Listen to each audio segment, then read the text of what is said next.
রাধে রাধে বন্ধুরা, কেমন আছো সকলে? আশা করি সকলেই ভালো আছো, আমিও ভালো আছি। তো আজকে আবারও একটা রান্নার রেসিপি নিয়ে চলে এসেছি। খুব সহজ রান্না। রেসিপিটা হলো এঁচোড় চিংড়ি। তো সবাই জানো এঁচোড় চিংড়ি কীভাবে বানাতে হয়, কিন্তু আমি আজকে বানিয়েছি যারা নতুন নতুন রান্না শিখছে তাদের জন্য। দেখো, রান্নাতে যত তুমি তেল মশলা অ্যাড করবে তত কিন্তু রান্নার স্বাদ বেড়ে যাবে, কিন্তু অল্প তেল মশলা দিয়েও যে রান্নাকে সুস্বাদু বানানো যায় সেটা তোমরা এভাবে করলেও করতে পারো। তো প্রথমে আমি আলুটাকে কেটে নিয়েছি, আর এঁচোড়টাকেও কিন্তু কেটে রেখেছি, কেটে ওটাকে সেদ্ধ করে রেখেছি। আর এদিকে কড়াইয়ের মধ্যে আমি কিন্তু আলুটাকে ভেজে নিয়েছি, নুন হলুদ দিয়ে ভালো করে ভেজে রেখেছি। আর ওইদিকে আমি কিন্তু জিরে তেজপাতা শুকনো লঙ্কা ফোড়ন দিয়ে তার মধ্যে পেঁয়াজ রসুন আদা জিরে নুন হলুদ এগুলো সব কিছু দিয়ে মশলাটাকে একটু ভালো করে কষিয়ে নিয়েছি। তার মাঝখানে একটু কিন্তু আমি টমেটোও দিয়েছি। তো এবার সব কিছুকে ভালো করে কষিয়ে নিতে হবে। আর এর মধ্যে আমি কিছু চিংড়ি মাছও দিয়েছি। আমি কিন্তু চিংড়ি মাছটা ভেজে নিইনি, আমি কাঁচাই দিয়েছি, কারণ চিংড়ি মাছ আমার কাছে ভেজে দিলে অতটা ভালো লাগে না, কাঁচা দিলে মনে হয় টেস্টটা বেশি ভালো আসে। তো চিংড়ি মাছ যখন দিয়েছি তার সাথে আবার একটুখানি নুন দিয়ে ভালো করে চিংড়ি মাছটাকেও ভেজে নিয়েছি। আর ওইদিকে আমি আগের থেকে ভেজে রাখা আলু আর এঁচোড়টাকে দিয়ে আবারও ভালো করে কষিয়ে নিচ্ছি। একটুখানি জলও দিয়ে দিলাম।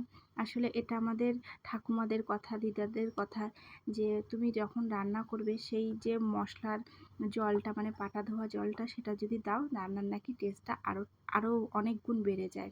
তো আমি ভালো করে সব কিছু দিয়ে কষিয়ে নিয়ে পরিমাণ মতন কিন্তু জলও এখানে দিয়ে দিয়েছি। তোমরা যে যতটা গ্রেভি রাখতে চাও সেই পরিমাণে কিন্তু জল দিয়ে দেবে। তারপর জলটা একটুখানি ফুটে আসলে ঢাকা দিয়ে দেবে ভালো করে। আমি এই যে ঢাকাও দিয়ে দিয়েছিলাম। আসলে আমি যখন রান্না করি না, যে কোনো সবজি যদি একটু ঢেকে না দিই আমার যেন তৃপ্তি হয় না, মনে হয় যেন সবজিটা ভালো সেদ্ধ হলো না। হয়তো এটা আমার মনের ভুল হতে পারে, কিন্তু আমি একটুখানি ঢাকা দিয়ে রাখি। এই দেখো, আবার ঢাকনাটা খুলেও দিয়েছি। এদিকে কিন্তু আমার সব কিছু ভালোভাবে সেদ্ধও হয়ে গেছে।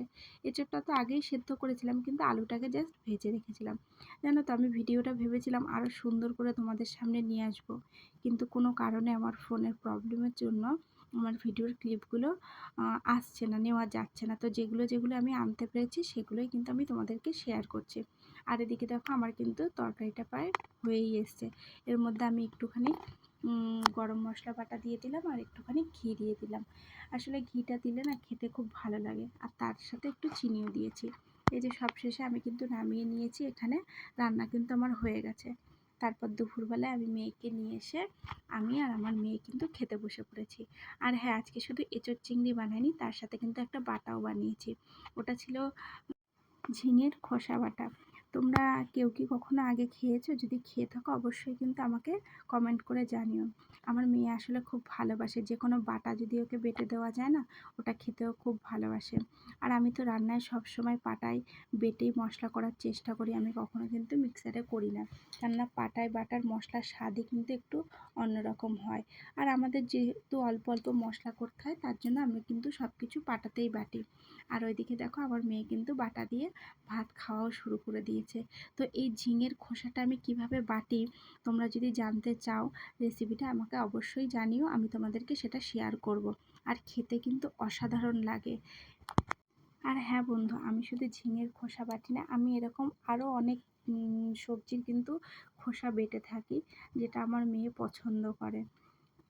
জানো তো, আমার মেয়ে না সবজি খেতে খুব ওর কষ্ট হয়, তার জন্য ওকে এরকম বেটে দিলে ও কিন্তু খুব তৃপ্তি করে খুশি মনে খেয়ে নেয়। তো পুরো ভিডিওটা তো আমি তোমাদের সাথে শেয়ার করলাম। তোমাদের কেমন লাগলো অবশ্যই জানিও। ততক্ষণ তোমরা ভালো থেকো, সুস্থ